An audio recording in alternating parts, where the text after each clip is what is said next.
funciona aqui o nosso grupo de seminários, né? A gente começou ano passado a fazer umas apresentações sobre coisas relacionadas à teoria de categorias. Lá no nosso site tem algumas gravações já disponíveis. E a ideia é continuar com isso para sempre, ser uma coisa um pouco informal, para a gente ficar bem à vontade.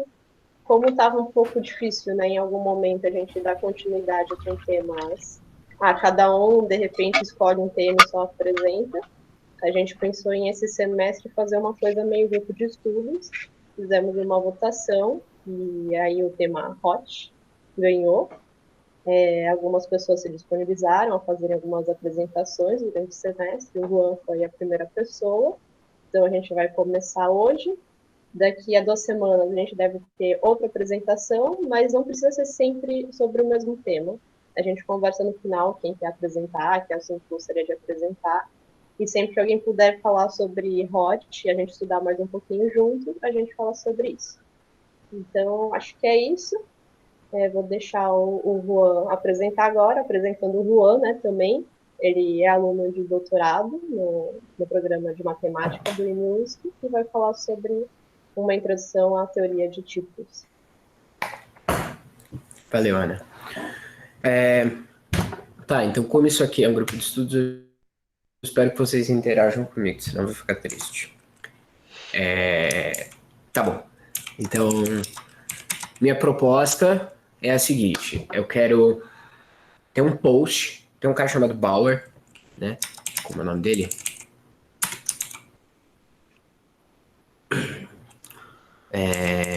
Andrei Bauer, né? E eu quero entender o post dele, que é sobre HOT, e aí a gente vai revisar alguns conceitos básicos para isso. Tem esses 3 materiais principais, que é um artigo do Martin Loff, que é basicamente filosofia, então eu só vou usar para ilustrar. Tem o HOT, obviamente, né, o livro, e o post, né? Vamos lá. Esses são os conceitos que eu quero revisar antes de partir diretamente pro post. Mas, na verdade, vamos dar uma olhada no post. Do que se trata? Então, eu não sei quem aqui é de teoria dos conjuntos, o Zeca com certeza conhece esse resultado, né? Mas tem um teorema chamado Burali-Forte, que é a prova de que não existe o conjunto de todos os ordinais, porque ele é muito grande. Sabia nem que tinha nome isso, não. Então, tem, aparentemente. Na verdade, eu não sei se é o nome do teorema, porque ele fala de Burali-Forte argument, né? Paradoxo de Burali-Forte. Enfim, então o contexto. Antinomia. Tá bom, ok, beleza. É um nome rebuscado para dizer que não tem conjunto de todos os ordinais. É uma classe própria. E aí você vai perguntar como você prova isso em Hot, que é uma teoria de tipos, e. Olha aí. Exatamente, paradoxo entre aspas. Assim como. Não, é a contradição de Burali-Forte, né? Que nem a. Ou coisa do Russell era um paradoxo mesmo. Enfim, não importa. A questão é como é que você faz isso sem conjuntos? Como você fala de um teorema de conjuntos sem conjuntos? A gente reinterpreta e a gente vai falar de tipos, né? A questão é que dentro do Hot, ele parece. Então, antes de tudo, Hot, uma teoria homotópica dos tipos, é uma é uma área de pesquisa, mas a gente poderia dizer que fundada, né, com aquele livro, né, o Homotopy Type Theory, em que eles usam um sistema de tipos específico estendido com certos princípios que dão um sabor homotópico para a coisa, né?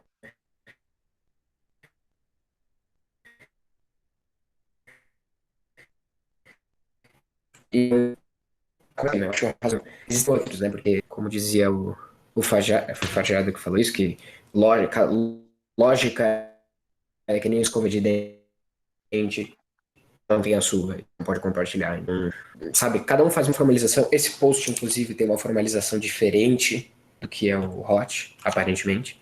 Mas, enfim, é parecido o suficiente para justificar chamar de mais ou menos a mesma coisa. Então, me perdi. Eu estava falando, Burali Forte. Tá, ok. Em hot, ou coisas similares, você tem essa noção de universo, que pode parecer com os universos de Grothendieck. Então, quando você vai falar de coisas grandes ou pequenas, isso é relativo. É que nem se fala de uma categoria grande, a categoria cujos objetos são uma classe própria. Não, uma categoria que vive, cujo conjunto de objetos vive num universo maior do que o universo que você está considerando. É relativo.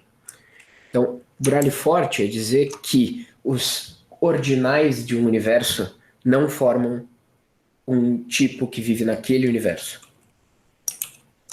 Basicamente. Tipo ou conjunto. Existem conjuntos dentro de Hot, mas a gente chega lá. Enfim. Então, vamos começar com a ideia de julgamento. Né? Ela é essencial para a teoria de tipos. Por que, primeiro de tudo, por que não tem julgamentos quando. Por que não existem. A gente não se fala de julgamento quando você discute a lógica tradicionalmente, assim. Por exemplo, um curso de graduação. É porque eles não são necessários naquele contexto. Então, eu vou esboçar algumas coisas aqui. Deixa eu abrir um caderno, papel.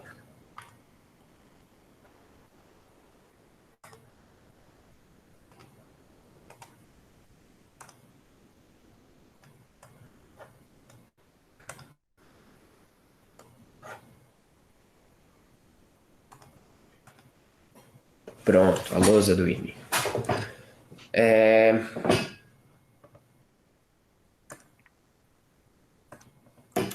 Legal. Então,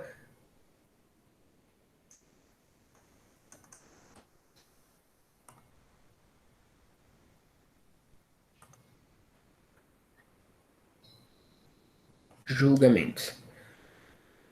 Vamos começar com uma noção simples, né? Por exemplo, a gente está na lógica proposicional e existe a conjunção, né? Então, qual é a regra que rege a conjunção? Todo mundo sabe, né? Se você sabe que A e você sabe que B, então você sabe que A e B. Bacana, tudo certo. Se você mexe com dedução natural, talvez você veja que isso aqui é a introdução da conjunção. Intro. Por quê? Porque existe também as eliminações. Isso aqui é um gol. Ninguém me avisou.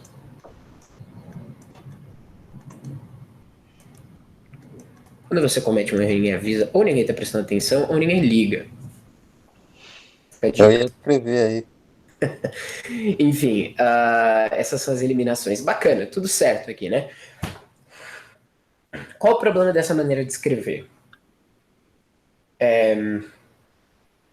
Existem problemas para os filósofos, né? Então os filósofos podem olhar para isso e falar, ah não, veja bem. E tem um problema que os matemáticos ligam. Não que uma pessoa não possa fazer as duas coisas. Estou dizendo, o matemático matemático não vai ligar para, veja bem, na verdade, o objeto que está sendo provado não pode ser uma proposição, porque a proposição e o valor a ação discursiva e sei lá o quê, o matemático ele liga para coisas tipo elegância formal, né? Coisas desse tipo. Então, onde está a elegância formal que está faltando? Porque isso aqui é bem simétrico, funciona. Mas pega a implicação, por exemplo. Como é que funciona a implicação? A regra de eliminação da implicação, ela é simples. Se você tem A e você tem A implica em B, né? Você tem B. Beleza? Mas e a regra de introdução? Porque a implicação, ela tem polaridade negativa. Isto não é relevante, mas eu gosto de falar sobre isso. Enfim. Isso significa que ela é definida a partir da regra de eliminação dela. Como é a regra de introdução da implicação? Nesse formato aqui, alguém sabe dizer?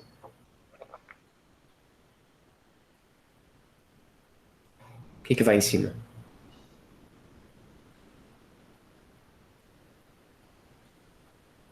Pessoal. Perdão, isso aqui é a regra de introdução. Você vai introduzir a implicação. O que eu preciso mostrar para introduzir a implicação?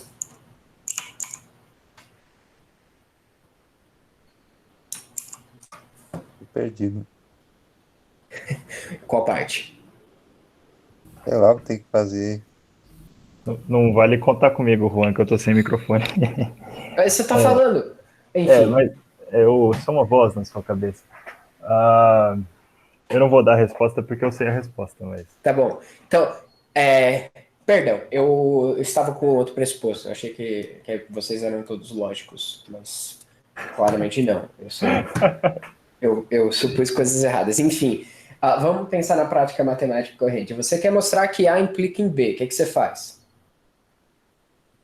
Com a primeira coisa que você escreve. Se vale A, então vale B, tá? Isso é o que você quer provar. Mas aí a primeira coisa que você vai fazer é Suponha. suponha Opa, Juan, eu tô roubando a sua apresentação. Então, não, por favor. Então, blá, blá, blá, blá, blá, B, certo? Como é que isso é denotado? Então, para você provar A implica B, você precisa provar B, né? Só que essa regra está errada. Ela está faltando a ideia de que você tem uma hipótese. Então, normalmente você escreve isso assim, normalmente, né? Eu já vi isso escrito assim, eu acho horroroso. Horroroso. Isso aqui está dizendo que para provar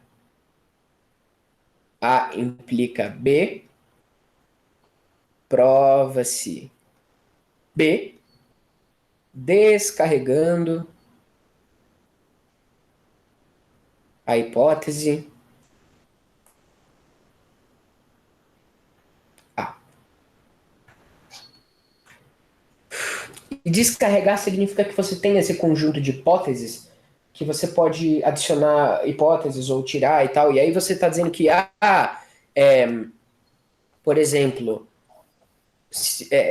disso aqui você estaria dizendo que você, tendo A como hipótese, você consegue provar A implica B. Se você prova B, você consegue provar A implica B, só que aí você pode tirar ele das hipóteses. E aí você prova A implica B. Né? Só que espero que vocês consigam apreciar, mesmo quem não é da lógica, que você tá. Parece que se você escreve dessa forma, parece que você está escondendo algum objeto que deveria estar em evidência. Né? E esse objeto é chamado de contexto. Tá? Então, contexto, ele não é ele é um formalismo dentro da lógica que captura uma ideia essencial na matemática, que é, e aliás, na comunicação humana, que é a gente não expressa, a gente não fala sentenças completas o tempo todo, né? Tipo, se eu não tivesse contexto para falar qualquer coisa para vocês, eu precisaria incluir na mesma sentença as definições de todas as palavras que eu estou falando, né? Então, quando eu falo um grupo, na cabeça de vocês vem alguma coisa, porque a gente tem um contexto compartilhado em que a palavra grupo se refere a uma estrutura algébrica. Se eu tivesse fazendo uma palestra de sociologia, ou sei lá, não sou dessa área, então não sei dar o exemplo, talvez o grupo se referisse a outra coisa, porque eles têm um contexto onde essa palavra significa outra coisa. Então, como é que a gente denota contextos? Muito simples. Oi. Uma coisa que você falou que parece que a anotação está escondendo um objeto. Essa anotação é ótima também para deixar pouco óbvio a adjunção do E e da implicação. A implicação fazer o papel de resíduo da conjunção. Tá, você elabora nisso quando eu escrever as regras com os contextos, tá? Porque... eu acho que faz mais sentido, Tá, então, como é que eu ponho contextos? Eu vou pegar isso aqui e eu vou mudar, então, deixa eu ver, vamos fazer aqui embaixo, aquela de a introdução da conjunção, A, B, A implica B. Pô, Juan, você escreveu, o negócio tá meio jogado para a direita, tem muito espaço à esquerda, sim, porque eu vou colocar os contextos. Então eu vou falar assim, se eu consigo provar A num contexto gama, e eu consigo provar B num contexto gama é foda. Então, eu provei a implica... Você quer o E. Eu achei que você ia colocar o A ali. Não, é isso aí mesmo. Por isso que eu não falei nada. Então, eu consigo provar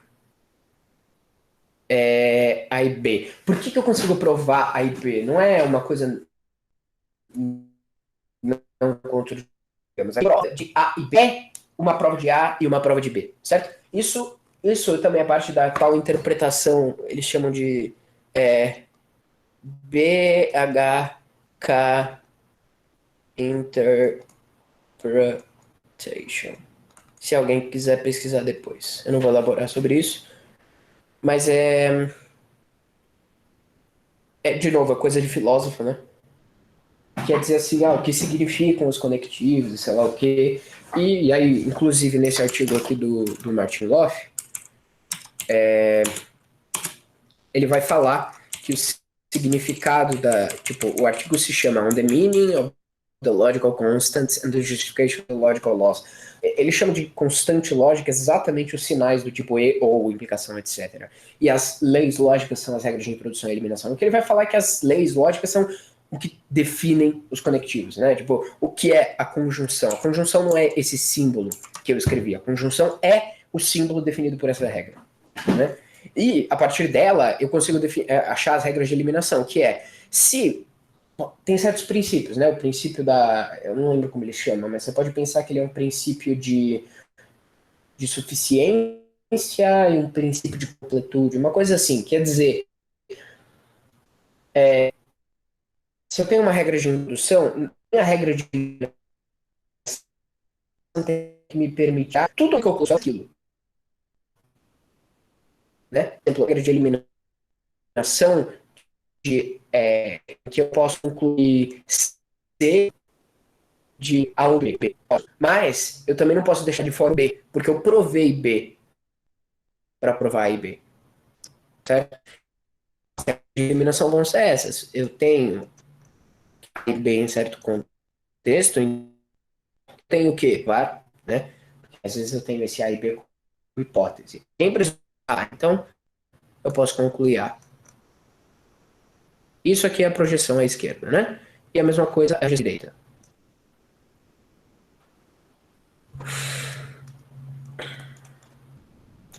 Tá, e agora, como é que fica a implicação? Muito mais bonita. Se eu tenho num contexto A, e nesse mesmo contexto eu tenho A implica em B, então eu tenho B nesse contexto. Ah, mas aí, olha só, na lógica linear, você tem esses contextos e tá vendo que aqui é o mesmo contexto? Eu poderia complicar e colocar contextos diferentes, e aqui uma operação, sei lá o que, isso são todo espaço para complicações. Mas a gente não usa isso. Como é a regra de eliminação da implicação? Suave. Assim, ó. A de introdução, perdão. Se eu consigo provar A é B a partir de A, quer dizer que eu provei A implica B. Então, o contexto, ele contém as hipóteses que você tem num argumento. E ao longo do seu argumento, você pode não precisar mais de hipóteses, né? Se você prova B a partir de A, você pode concluir A implica B sem precisar da hipótese A. Então você está dizendo aqui, com as hipóteses que estão em gama, eu consegui provar A implica B. A gente pode até comparar com as outras. Como ela fica... Olha só isso aqui, eu não sei, eu acho muito mais elegante. Zé, se você quiser Evidencia falar alguma melhor a coisa. adjunção. Onde isso? Porque eu No não caso de vejo. baixo, troca a vírgula pelo produto e interpreta o turnstile como um ROM. Ah, tá. Então o Zé está falando de tipo, uma interpretação categorial da lógica em que essas inferências, esses juízos aqui, eles são flechas, né? E os contextos, eles são produtos. É produto cartesiano? Concatenação, né? Enfim. Enfim, você tem uma coisa assim, né? E aí você consegue ir e voltar de o quê?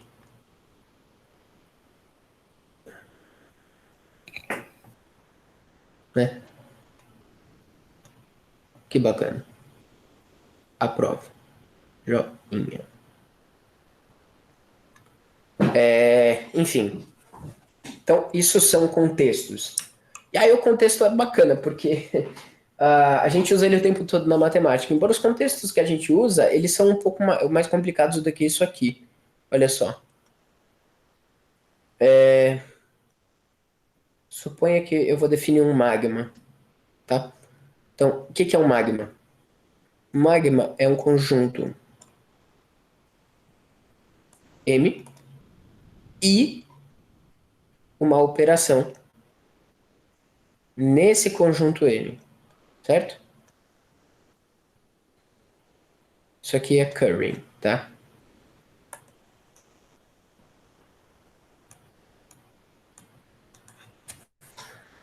Então, olha só, se isso aqui é um contexto, se eu for colocar isso aqui num contexto, eu quero provar teoremas e tal.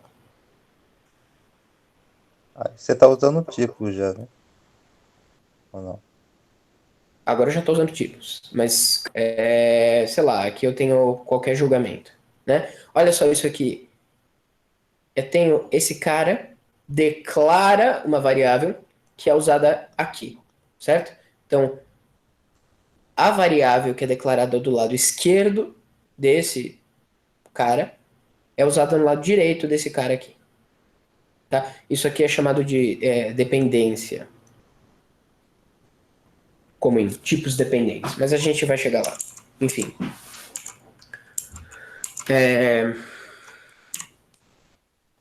Julgamentos. Ah, eu pulei os julgamentos. Ah, sim. Então, olha só.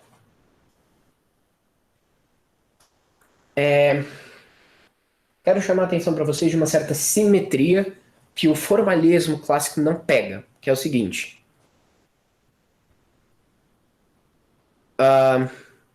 Eu tenho o seguinte. A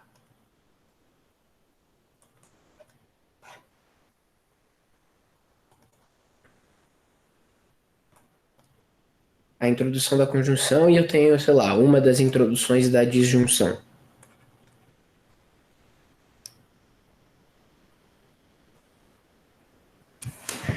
Mas, por outro lado, quando a gente vai falar de sintaxe, a gente vai definir tipo, as fórmulas da nossa lógica, a gente, em geral, usa uma coisa muito parecida com isso. Quer dizer, se A e B são fórmulas bem formadas, então A e B também é. Se A e B são fórmulas, então A ou B também é. Mas eu poderia escrever isso assim, olha. Se A é uma proposição e B é uma proposição, então A e B é uma proposição. E aí eu acabei de internalizar a sintaxe.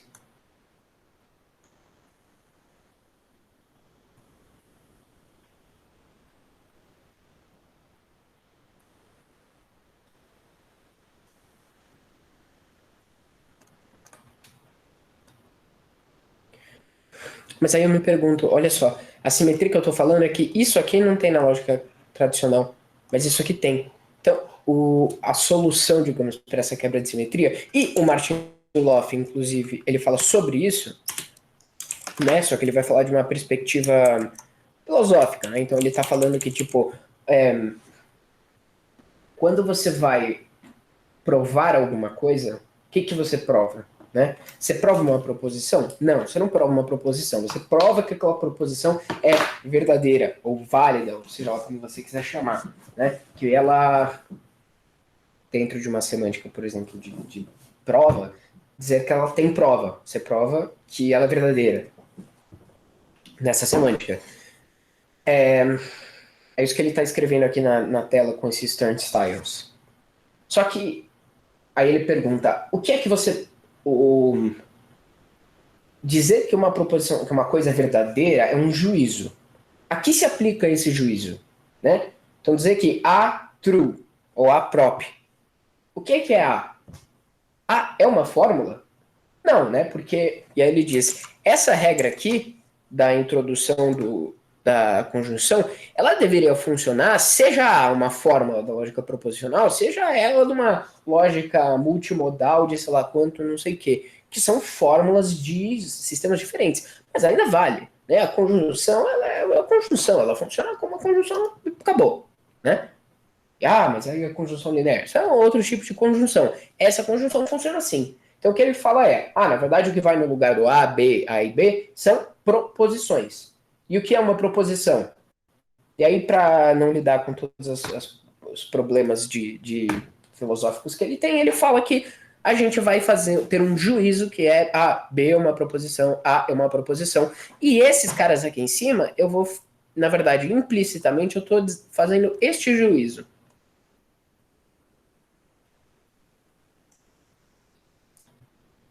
E aí, para arrematar tudo, ele fala: esse cara aqui também é um juízo. É um juízo hipotético. Eu estou fazendo juízo, né? Ou julgamento, eu não sei como se traduz em português, em inglês é judgment.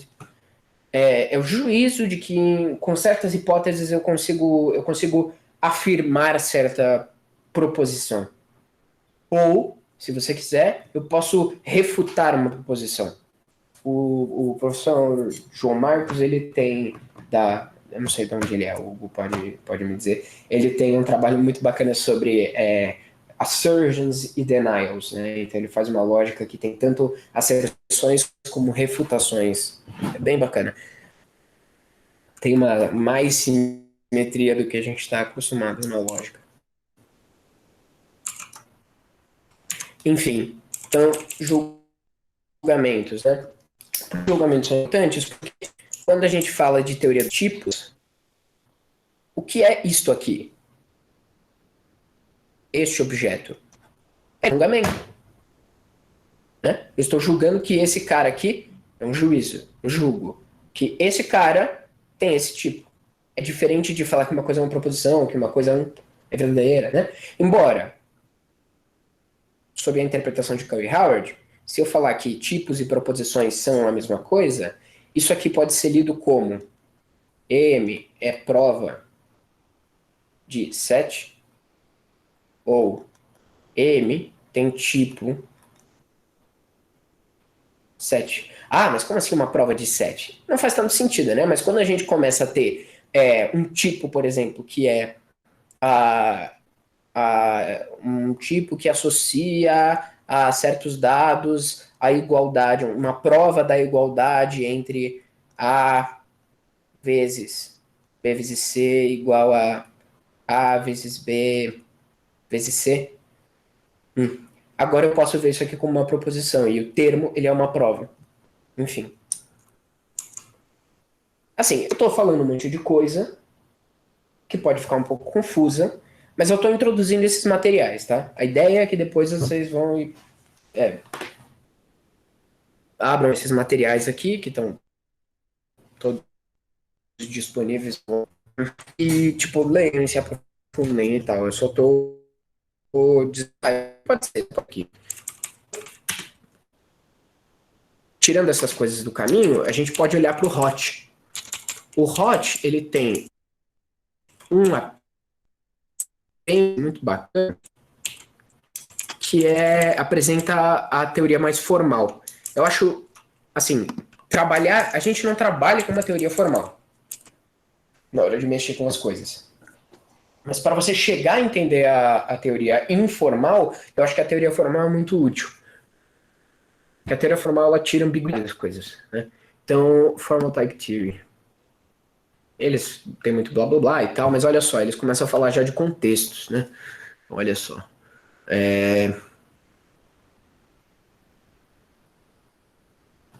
In Chapter 1, we presented two basic judgments of type theory. O primeiro é A tem tipo A.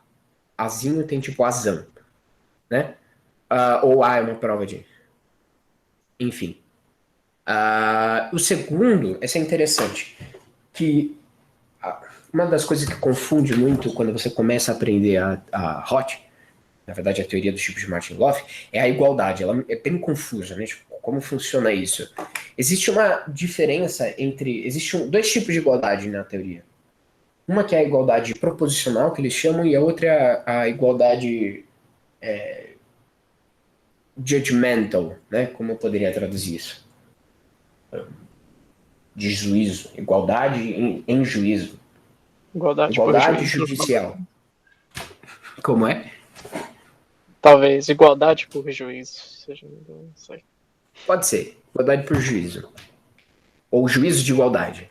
Enfim, é esse cara aqui. O que a regra, o que a igualdade proposicional, o que as regras dessa teoria de tipos fala é que você pode transferir um tipo de igualdade para o outro. Né? Então você tem uma igualdade judgmental. A ideia da judgmental é que ela valha quando as coisas são simpaticamente equivalentes, né? Não necessariamente iguais, mas, por exemplo, reduzem para o mesmo termo, ou coisa do tipo. Você monta a igualdade para ela valer assim. E aí o tipo da igualdade ele transfere essa noção para dentro da teoria.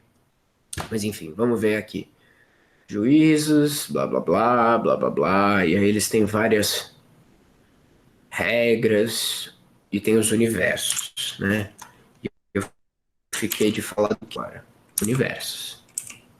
E a igualdade vem depois. Vamos falar de indução, na verdade. Então, indução.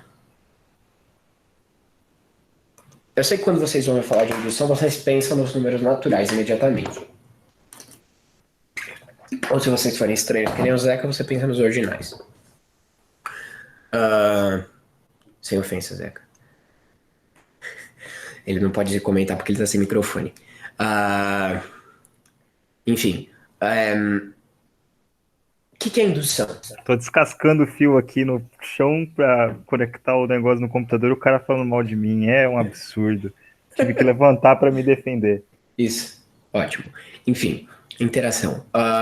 O que é indução no caso dos naturais? Vocês sabem, né? Que se você prova uma proposição para o caso zero e você prova que o caso n implica no caso n mais 1, então você provou que ela vale para todo n, né? Bacana. O que isso tem a ver com tipos?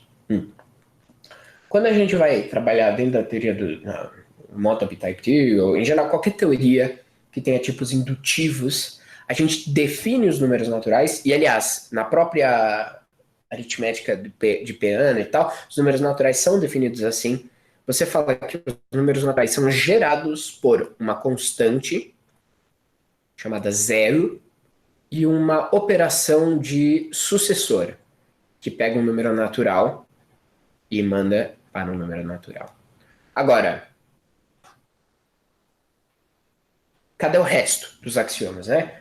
O sucessor tem que ser injetor, e o zero não pode ser sucessor de ninguém, etc. Olha só isso aqui. O que aconteceria se eu pegasse, tipo, ela não ser injetora, né? Então, sei lá, o S de X igual a S de Y, e X é diferente de Y. Ou que, por exemplo, S de X igual a 0. A ideia da indução na teoria de tipos é exatamente que tipos sejam indutivamente definidos, no sentido de, ou melhor dizendo, livremente definidos. Né? Eles são livremente gerados por esses construtores. Por quê? Porque eu estou dizendo, não, as regras de inferência, elas levam a essa interpretação, né? Então, tem duas maneiras de fazer isso acontecer. Uma delas é com os pattern matching, que eles chamam. Pattern matching. Pattern matching é o que eles usam no livro, coloquialmente, mas não é como você formaliza. Dá para formalizar, mas eu não sei como. O segundo jeito é falar de eliminadores. Eliminadores. Mas, enfim, vamos falar sobre pattern matching e a coisa intuitiva, que é, se os números naturais são livremente gerados por n, por zero e pelo sucessor, então não pode ter um cara cujo sucessor é zero. Porque isso é uma relação que eu estaria introduzindo que faria com que a estrutura não fosse livremente gerada. Não é? E a mesma coisa para essa injetividade. Se eu tivesse dois caras cujo sucessor é o mesmo, eu tenho uma igualdade que não é parte da estrutura livre, né? Porque, por exemplo, se você pega e fala o grupo livremente gerado. Então, se você pegar dois caras do grupo, eles só vão comutar se isso vem da estrutura do grupo original. Eles não podem comutar porque você quer, porque ele é livremente gerado. Agora, se você pede o grupo abeliano livremente gerado, aí os caras vão comutar, tudo bem. Mas nesse caso aqui eu tô falando, eu quero o tipo livremente gerado só para esses dois construtores. Então, quem são os termos desse tipo? O zero, eu tenho o S de zero, o S de zero. Tenha em mente que a teoria em si, a teoria de tipos, as regras de inferência, elas não sabem que os números naturais são só esses termos, né? Ela simplesmente fala dos construtores. A gente está dizendo que todos os números naturais têm essa forma. Só que isso aqui seriam só os naturais que têm forma canônica, digamos, né? Por exemplo, se eu tiver uma coisa assim, um contexto x natural, né? Suponha que x é natural. Esse cara aqui não tem a forma sucessor de alguém, mas é porque ele é uma variável. A ideia é que num contexto vazio, todos os termos do tipo natural são dessa forma. Enfim, se eles são dessa forma, significa que eu posso usá-los, definir funções que saem deles, quebrando nesses dois casos, né? Então, eu quero definir uma função que vai dos naturais na 2, né? Eu quero definir a função ser par ou ser ímpar, ok? Então, como é que eu faço isso? Eu posso quebrar em casos, né? Então, por exemplo, par. Função que diz se o número é par. Par, zero. Isso é verdade? Sim. Então, falo que é 1, ou verdade. E aí, eu tenho o segundo caso. Par do sucessor de n. É o quê? É não par n. Acabou. Né? Olha, a questão fundamental aqui é que eu estou aplicando a zero e o sucessor de n, que são os dois construtores do meu tipo. Né? Zero, ele é um construtor, ele é um cara que é uma função, o construtor, ele é um cara que, uma função que vai pegar vários caras e no final vai te devolver alguém do seu tipo. Existem restrições, você diz que ele tem que ser, ele positivo, de não sei, tem restrições, mas quando a gente mexe com a teoria, você vai ganhando feeling, basicamente você tem que dizer que ele tem que ser bem comportado, você não pode fazer coisas esdrúxulas para definir os construtores. Se vocês quiserem procurar formalização, eles têm, né? Mas claro, você tem que escolher o nível de profundidade que você quer do tema. Construtores, legal. E, importantemente, quando eu vou usar esse cara aqui, eu não poderia falar, por exemplo, definir uma função que f de Sn é igual a, sei lá, fzão de S de N. Isso aqui não define uma função, né? Porque quando você vai calcular, você explode. Tipo, se você escrevesse um programa assim, ele nunca terminaria. Isso aqui ele não está na forma de recursão estrutural, porque você está aplicando um construtor no seu argumento, ao invés de remover uma camada do construtor. Você pode pensar que quando você vai mexer com tipos indutivos, eles são tipo cebolas. Né? Os termos desse tipo são cebolas. Para você usar a cebola, você tem que descascar, você não pode botar novas camadas. Enfim, que metáfora. Indução. Então, vamos ver indução em outros tipos. Por exemplo, o tipo do produto, né? Como é definido o tipo do produto? É a mesma coisa que a regra de introdução do produto.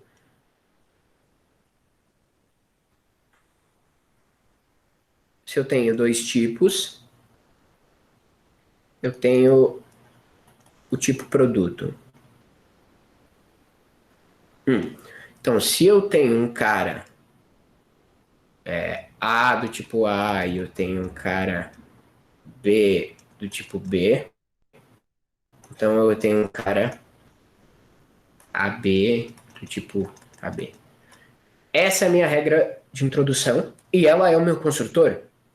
O construtor é esses parênteses aqui, né? Que eu posso escrever parênteses ou eu posso escrever uma coisa tipo pair. Pair é um cara que pega um cara do tipo A e um cara do tipo B e te dá um cara do tipo A com B. Esse é o construtor. E aí, como é que é a eliminação? Suponha que eu quero provar. Eu tenho um cara do tipo AB e eu quero provar um cara do tipo A. Como é que eu faço isso? Eu faço por indução. Como assim? Vou chamar esse cara de pi L por nenhum motivo. Pi L de P igual a alguma coisa. Eu vou quebrar em casos. Quais são os construtores? Só tem um. Pair. Quem são os argumentos? Um cara do tipo A e um cara do tipo B. Isso é igual a... Eu tenho que fazer uma expressão em que eu uso os meus argumentos. Pronto. Acabou. É bem simples. Então, olha só. Vamos fazer mais alguns casos de indução. No page after.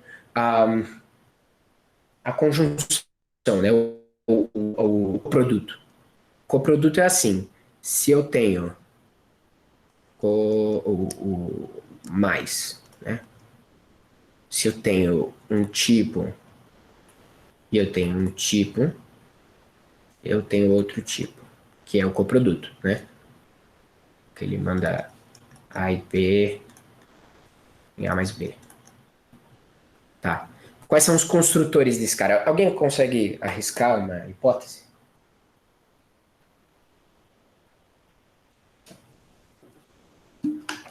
Só queria comentar que são poucos os lugares onde é aceitável chamar a soma de coproduto. Oxe, como assim, cara? Não, Vai ser nos lugares bons é aceitável, nos lugares ruins não é. tá bom. Enfim. Whatever. Alguém arrisca aí. Quantos construtores tem? 2. 2? E quais são? Vamos chamar um deles de in L e in R por nenhum motivo. Quais são os tipos? Lembrando que no final ele tem que me dar um A mais B. O que vai aqui? A ideia por trás dessa história, gente, é união de junta, né? Pensa em união de junta. Sim, perdão. Achei que estava claro. O coproduto é a união de junta. Que ele é o dual do produto cartesiano. Então a ideia é que eu vou pegar e botar esses dois conjuntos de maneira que não tenha overlap. Eu tenho que dar um tag para cada um deles, né? Então, alguém consegue chutar? O que eu ponho aqui? Olha, a gente só pode usar as coisas que tem no contexto, né? Aqui não vai parar um C, não vai parar só os números naturais. Eu só posso usar combinações de A e B.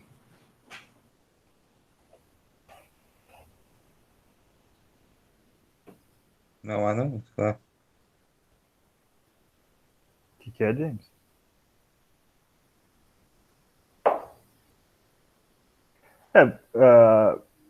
Pensa que vai ser o dual da projeção, né? Porque a gente está fazendo. Eles são meio que espelhos um do outro, então se os eliminadores do produto são projeções, os construtores da união de junta são injeções, vamos dizer. Vamos fazer assim, ó. Eu tenho um produto. O desenho ajuda, né? E aí eu tenho as projeções. E aí eu tenho o coproduto. E aí eu tenho esses dois construtores.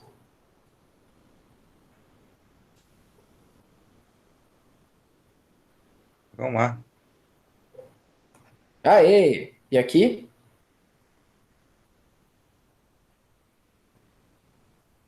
B, né? Legal. Por quê? O que é isso aqui? Se você vai fazer teoria dos conjuntos, você vai dizer que a união de junta de A e B é igual o conjunto dos pares Como é que é isso? É assim. Unitário contendo 0 vezes A, união unitário contendo 1 vezes B. Quem são os elementos desse cara? São uma tag e um elemento.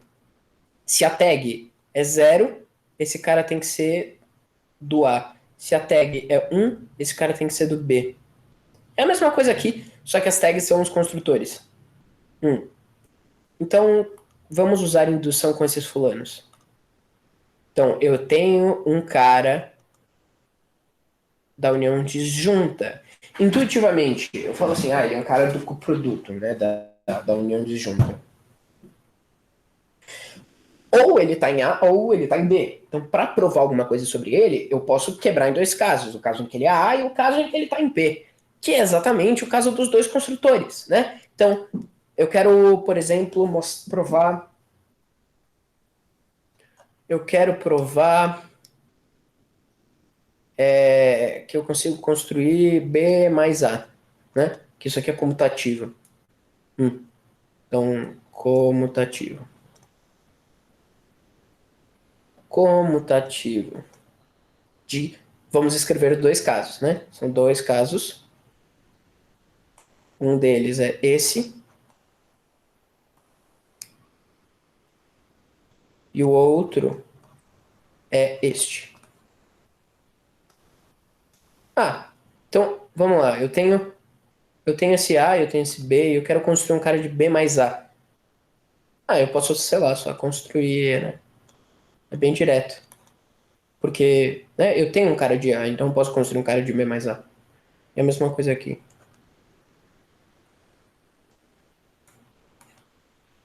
Então, isso é indução. Então vamos falar sobre a igualdade. Igualdade. Como é a definição da igualdade? Primeiro, qual é o tipo da igualdade? Esse operador aqui, igualdade. Ele vai pegar um tipo, por exemplo, um tipo A.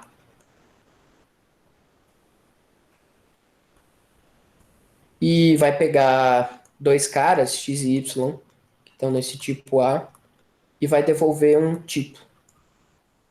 Né? É um tipo indutivamente definido. Ele tem parâmetros e ele devolve um tipo. Isso é uma notação. Existe outra notação que é dizer.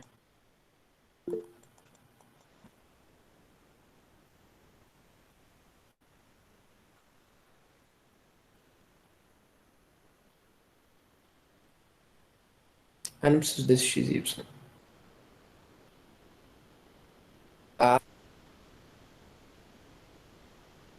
Isso aqui é o que vocês vão ver no hot. Alguém falou alguma coisa então? Eu ia falar isso, eu acho que é. Eu falo. O outro José sumiu. Enfim. Bom, a igualdade. Quais são os construtores da igualdade? Ou melhor dizendo assim,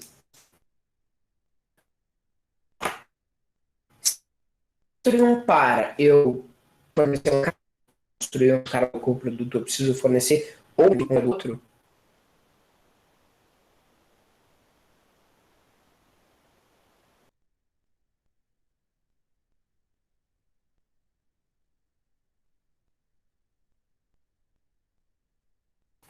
Foi só para mim que travou ou travou para resto das pessoas? Eu acho que como a Ana acabou de abrir, não.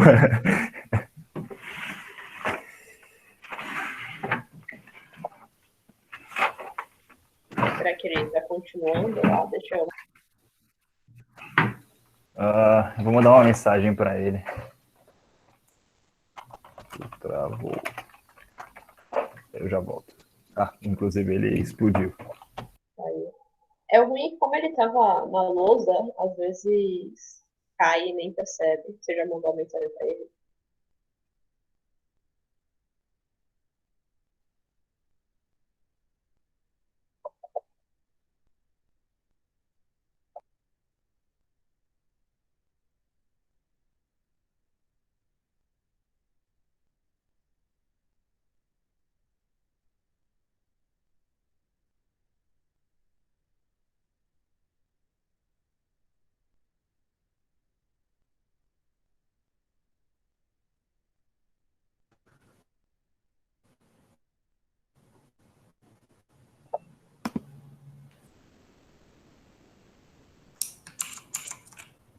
Estamos te Alô? ouvindo. Alô? Mas não me vendo, né? Não, Tá estamos vendo também. conectando. Apresentar.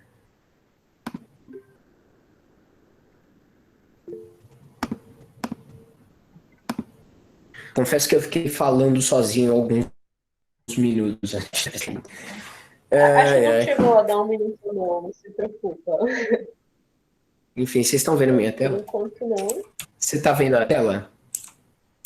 Não. Op, Deveria.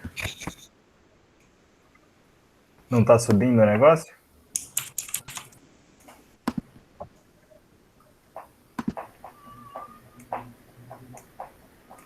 Não, não. Peraí. Vou ter que acabar. Peraí.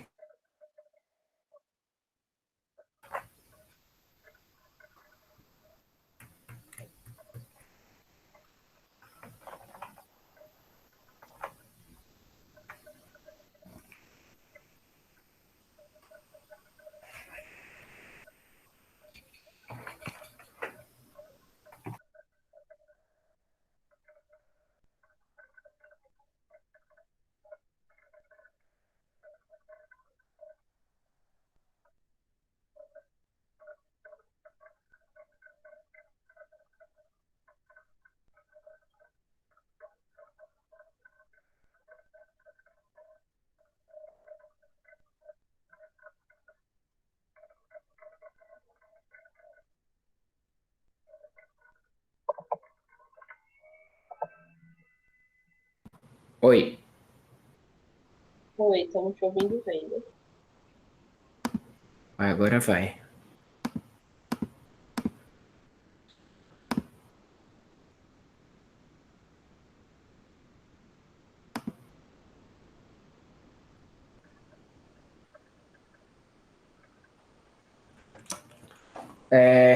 Ana, lá no começo, quando eu perguntei quanto tempo eu tinha, eu acabei não ouvindo quanto tempo. É 1 hora? É, sim, 1 hora. A gente deu 50 minutos agora. Talvez Tá. possa terminar essa parte da igualdade. E aí depois a gente vê. Ok.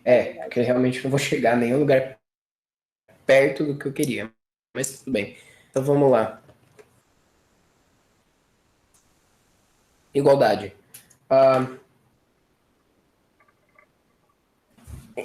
assim, o pouco que eu quero para vocês pensar sobre essas coisas de teoria de tipos, é importante você relembrar que isso é um sistema formal, tá? Então, todas as coisas que as pessoas vão te falar sobre intuição são só interpretações. É que nem, aliás, é a mesma coisa quando eu não sei, eu tenho essa memória de que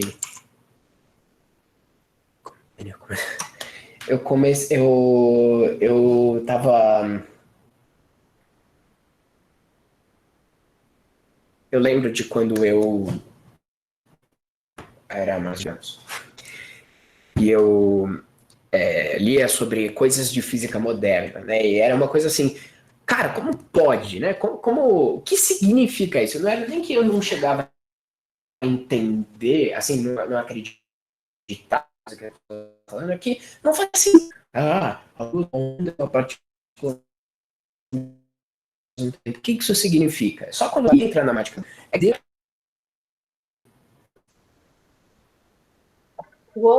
Tá travando bastante agora.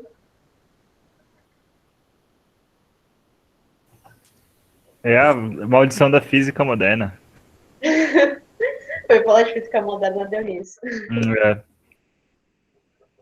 Que nem quando o físico teórico entra dentro do laboratório, os experimentos todos começam a dar errado. Eu acho que era o Niels Bohr que tinha essa história, vocês sabem disso? Não. Eu Nossa, acho que que, engraçado. eu acho que ele era, como é que fala? O departamento de física experimental não deixava ele entrar dentro das salas porque as coisas começavam a quebrar quando ele chegava perto. Eu não sei se era o Bohr, mas era um desses físicos, assim.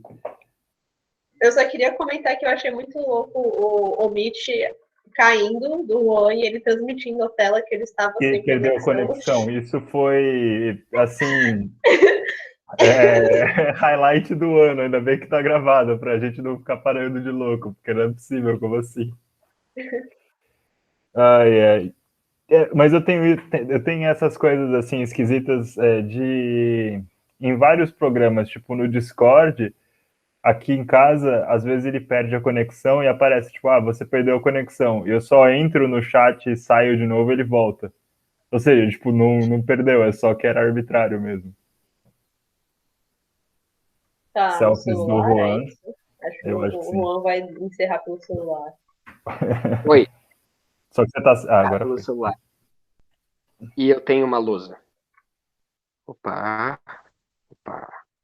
Olha só, que chique, né? Então, igualdade.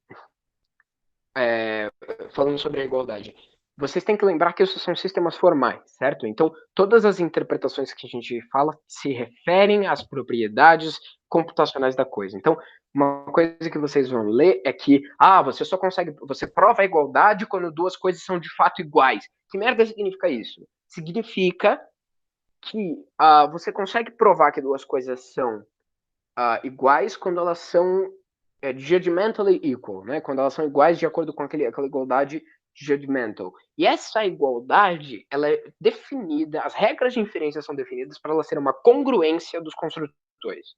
Então, se A é equivalente a linha e B é equivalente a B linha, então A par B é equivalente a linha par B linha. Tipo, você define a igualdade no nível dos construtores e aí isso se transporta para dentro da teoria. Então, a definição é assim.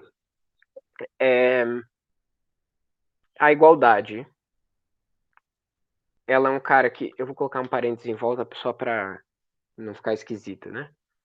Ele vai pegar um tipo, tá? Agora eu vou colocar o de universo, porque é assim que eles usam no hot. E, aliás, eu vou pegar um tipo no universo,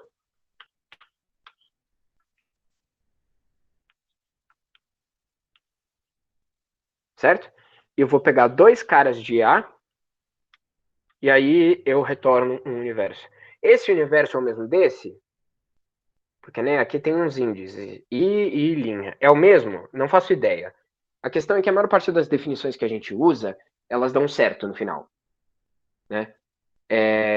Você consegue achar universos que fazem isso aqui ser consistente. E quando você implementa isso no sistema de provas, ele faz isso para você.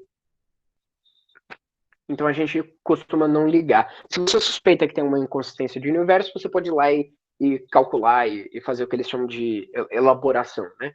Então, qual o construtor da igualdade? Bom, eu só consigo construir a igualdade no caso da reflexividade, que é eu pego um cara de A e aí eu sei que ele é igual a si mesmo, em A. Aliás, notem que aqui é o mesmo tipo, poderia ser tipos diferentes. Chama igualdade não homogênea. Tem diferenças e tal, e tem gente que usa, mas enfim. Hot usa essa aqui. Complexidade. Eu preciso de mais alguma? A transitividade? Não, não preciso. Isso aqui basta. Agora, olha só. O que eu estou dizendo aqui? Eu estou dizendo que x é igual a x. Por que isso aqui é suficiente?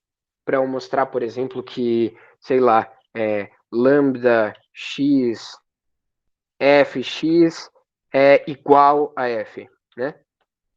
Por que eu posso mostrar isso? Por quê? Porque eu sei isto. Isto é por definição da congruência, da igualdade de juízo, porque eu faço essa igualdade ser uma congruência dessas operações dos construtores, né? E eu tenho uma regra que diz que se x é equivalente a y em A, num certo contexto, certo? E eu tenho, tipo, sei lá,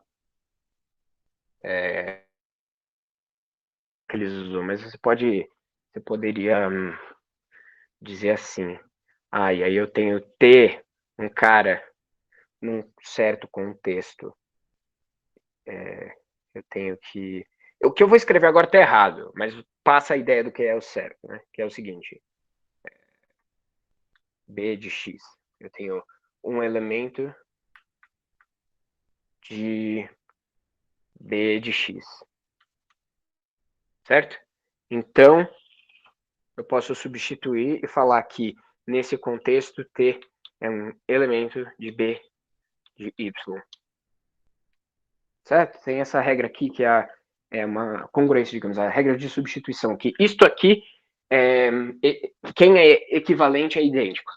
E aí, se eu tiver esse cara aqui, por exemplo, né, como eu sei que esta congruência vale,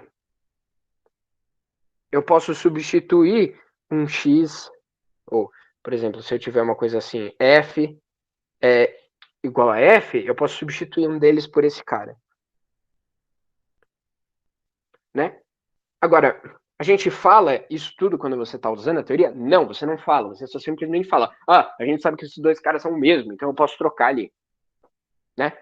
Mas, o que você está querendo dizer, eles são equivalentes, eles têm uma congruência simpática entre eles. Eu posso transformar um no outro. Os dois, eles são eta-equivalentes, beta-equivalentes, ou coisa do tipo. Por trás, você sempre tem esse sistema formal, mas na frente você usa a intuição de que, bom, eles são iguais. E o importante é que eu posso fazer indução com a igualdade. Então, por exemplo, eu quero mostrar a transitividade. Né? Então, eu quero mostrar que se, vamos lá, transitividade, trans, e aí eu termino, tá? Transitividade. Se eu tenho A, um tipo, by the way, esse parênteses é uma notação mais conveniente para isso aqui, tá? Dado um A, dado x, y, z em A. Então, se x igual a y em A e y igual a z em A, então x igual a z. Como é que eu provo isso? Por indução. Transitividade. Transitividade de A para x, y e z. Né? Em geral, a gente omite esses índices. E aí, quem são os outros dois argumentos? São esses dois aqui, certo? X igual a y, y igual a z. Então, por indução, quem é o argumento? Heffel de x, por exemplo. E o segundo argumento? Veja, a primeira igualdade é x igual a y, mas por indução, o termo é Heffel de x. E eu sei que Heffel de x é do tipo x igual a x. Né? Então, esse cara vai ser x igual a x. E aí, o y é o mesmo que x. Então, isso aqui vai ser x igual a z. E aí, isso aqui vai ser Heffel de y, podemos dizer. E aí, de x, na verdade. Eu só devolvo o Heffel de x. Ai, que confuso. Tá, então eu posso fazer um argumento diferente. Quer dizer assim, por indução, x deve ser a mesma coisa que y, certo? E por indução também, y deve ser a mesma coisa que z. Mesma coisa, mesma variável. X, x, x. Então, x é equivalente a x. E aí eu aplico o Heffel de novo. Muito porco o meu argumento, vocês podem ler melhor no Hot. Eu recomendo que vocês leiam a introdução no Hot. Se você não tem certeza sobre essas coisas, se você não tem claro, especialmente como funciona a igualdade, vai no primeiro capítulo, primeiro, segundo, não sei, na introdução, e lê a parte sobre a igualdade. E lê de novo. Se você não estiver pegando, vai lá e lê a coisa formal. E uma hora pega.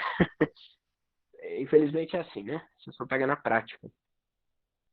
Mas, enfim, isso que eu queria. Lá no começo eu falei que eu queria ver aquele artigo. Deixa eu reinterpretar e dizer que, na verdade, o que eu queria mostrar para vocês é o que significa fazer indução sobre a igualdade. Né? É isso. Essa é a porta de entrada para o Hot. E aí eu salvo a minha apresentação. É isso.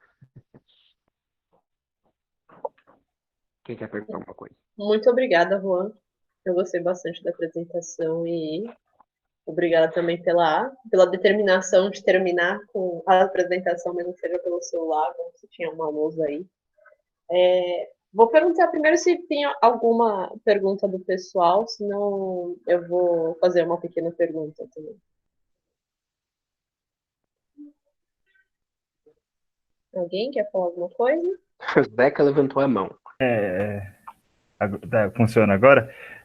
Eu queria perguntar uma coisa, na verdade, que me ocorreu quando você estava falando da definição dos naturais. Eu não tinha pensado nisso antes, quando eu tinha lido esse capítulo. Mas tem alguma relação, tipo, os números naturais standard, eles são... tem alguma coisa com números não, os naturais não standard e relação disso, dos caras serem livremente gerados, então não pode acontecer, tipo, não é uma pergunta muito precisa, mas você Entendi. entendeu Bem. o que apareceu Sim. assim no meu cerebelo? Então, curioso que isso tenha aparecido no seu cerebelo, mas assim, Muscular. De novo, é no diafragma, né? A respiração ela fica mais. Mas então, lembra que eu falei que tudo que a gente fala que não é claro são interpretações e o que importa é o que é formal, né? Se você for lá ler na coisa formal, não está dito nada sobre que os naturais só são aquelas coisas de forma normal. Isso é tudo meta, é tudo interpretação, certo? E como interpretação, você tem o que é a interpretação standard ou padrão. Esse standard de padrão, na verdade, é só uma palavra mais bonita para tipo a intuição do cérebro de macaco, que tipo acha que tá dizendo uma coisa e não tá. Então você pega, tipo, a lógica lá do piano. Tem números naturais não standard? Não, óbvio que não. Tá ali, tá escrito. Mas, né? A matemática é mais complicada. Então, eu não duvido que existam semânticas em que você tenha números naturais não standard. Agora, você consegue falar de números naturais não standard dentro da teoria? Não, acho que não. Na verdade, tenho certeza que, ou pelo menos... Tá vendo? Enfim, talvez dê, mas eu sei que dá para provar, por exemplo, que todo cara é sucessor de alguém, porque isso é trivial. Não, esse né? sim, Você vai lá né? e mostrar que eu acho é que é foda, como eu que provaria é esquisito. que não tem números naturais? Quem são os não standard? Como você define isso? Dá para expressar isso dentro da língua? Você Eles pesquisa e são. apresenta. Isso talvez seja um tema interessante, assim. Eu nunca entrei nesse pedaço da lógica, na verdade, mas eu posso tentar descobrir. Se tiver algo interessante, eu venho apresentar. Agora, a Ana. Ah, não, sou eu que ainda tô com a mão levantada, achei que era a Ana. Eu não levantei a mão, mas enfim, só anunciei o desejo de fazer uma pergunta. Alguém mais tem alguma colocação para fazer?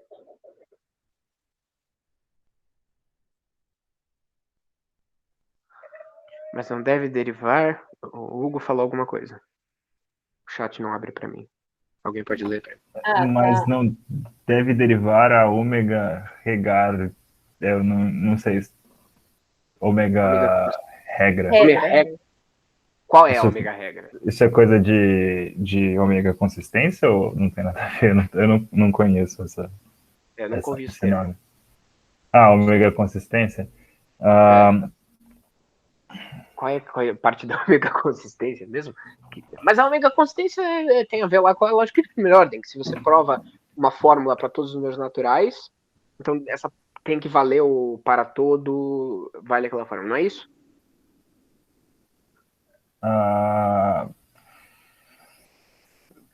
Isso. A definição que aparece aqui não é muito clara. Eu vou ter que olhar de novo. Eu lembro que tem no Clean, mas...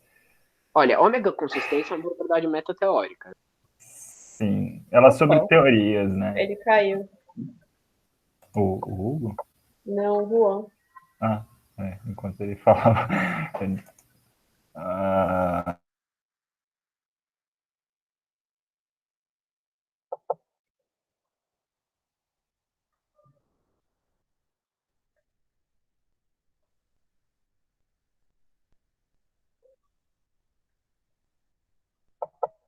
Eu já mandei mensagem aqui para ele.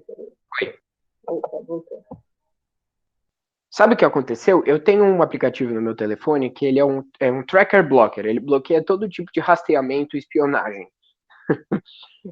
E aí ele expirou a sessão em que eu tinha desligado ele. E aí ele falou, não, Google Meet, pelo amor de Deus, não. Desligou, enfim. Sobre a omega consistência. Eu particularmente não gosto de falar de metateoria, de teoria de tipos, porque para mim teoria de tipos é a linguagem da matemática, né? Eu não, eu vivo dentro da teoria de tipos, né? Eu sou um ser tipado. Então, sair da teoria de tipos é um pouco esquisito, né? Tipo uma tartaruga sair da casca. Enfim. Agora quem caiu fui eu. Eu não sei. Sinceramente, é que a minha resposta é isso não me parece uma pergunta interessante, né? Mas isso é relativo. Sairia do foco teórico. Qual pergunta? A Relativo. minha ainda? Não, a pergunta do Hugo, né? De Eu não omega peguei a consistência. pergunta do. Sim, Não, como... mas é que o que o Hugo também tem a ver é sobre os números, existência de números não standard, né? Então, Sim. eu acho que Então, se você a consegue ideia, explicar dentro da teoria, eu acho interessante. eu acho que a história de você admitir que é possível que exista quer dizer, uma das formas que o número não standard pode aparecer que talvez não aconteça por causa do construtivismo, quando você consegue mostrar metateoricamente que a sua teoria prova P1, P2, P3, P4, tipo, uma propriedade P para 0, para 1, para 2, Mas não mostra para fora. mas existe alguém que falseia, só que esse cara você não consegue construir Justo. e Você vai de para todo ou não para todo para existe um cara que não. Não é nenhum não para todo, né? Isso daí é um problema de lógica clássica. É mais de um para todo na meta-teoria, de um para todo dentro. Isso nem sempre passa. Então, isso daí é uma ômega inconsistência. E daí, se ela não for ômega inconsistente, ela é ômega consistente. Eu estava Você olhando concorda isso que daí, eu caí. depende de uma semântica? Você não tá Ah, falando, né? não, então, eu acho que, na verdade, isso daí, ela é uma, como é que fala? Isso indica que a sua teoria admite números não standard. Olha, eu vou Por fazer o meu consistência, doutorado. concorda? Tipo, não, você é consistente que exista. Você, evidentemente, você, para Justo. você exibir Uhum. um Sim, elemento, sim. você precisa de uma semântica, mas a consistência do número não standard, ele está na sintaxe, né? Vamos fazer Ele o existe seguinte, na Zeca. teoria. Eu Não vou sei, terminar o depende. meu doutorado e aí eu volto aqui. Tá bom, vamos fazer assim. Ana, E você tem a faz a pergunta pergunta. da Ana. Para o seu comentário. Só o Hugo tinha colocado mais algumas coisinhas aqui no chat, não sei se vocês tinham visto depois. Eu não consigo ver porque eu caí, saí da ligação. Preciso que você veja. Acho que a última coisa tinha sido. Ele falou sobre a diferença entre interno e externo. Ele estava respondendo as coisas que a gente estava Eu acho que ele falando. estava comentando o que vocês estavam falando. Que não é algo da teoria de primeira ordem. Não, na verdade é não vírgula, é algo da teoria de primeira ordem. Tá. Mas, então, a minha pergunta é mais no sentido de uma pessoa que nunca leu nada de Roth, né? Só sabe que existe, basicamente, nunca pegou o livro. E só para ver se eu entendi mais ou menos o que é a indução, é basicamente algo que você obtém a partir dos construtores, que são meio que coisas naturais da estrutura que você estava pegando. Então, lá no produto tinha as projeções, os construtores são as coisas básicas, basicamente, que você precisa ter, e as induções é o que você consegue obter a partir delas. Isso. Na verdade, quando você vai mexer no formalismo, o que eu falei se chama pattern matching, né? Que é você pattern matching porque você fala, esse cara cai dentro de alguns padrões. Isso é como você mexe com a coisa intuitivamente. Na formalização, você usa o que são chamados eliminadores. Que aí você põe. É como se fosse um axioma, assim. Na verdade, não é um axioma, ele é uma regra de inferência, mas você diz que se você consegue. Tipo, é uma regra que te permite introduzir funções dependentes saindo do seu tipo. Né? Então, é uma coisa tipo. Para você construir uma função que sai dos números naturais, você diz assim: se você tem um cara um A0 em A, eu vou virar aqui. Se você tem um A0 em A e você tem uma função que para cada, vamos ver, eu quero,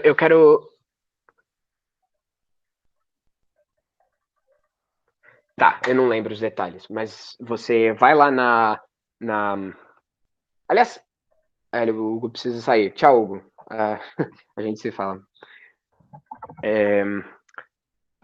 Na introdução, primeiro capítulo do Hot, você tem, ele vai introduzindo essas coisas e eles falam dos princípios de eliminação, dependente e não dependente, né? Que eles chamam de princípio de indução e princípio de recursão. Dá uma olhada lá. E você vai ver os termos e as regras. A ideia é que você define uma função genérica que diz que se você me dá um cara associado a zero, um cara você tem um tipo que depende de N.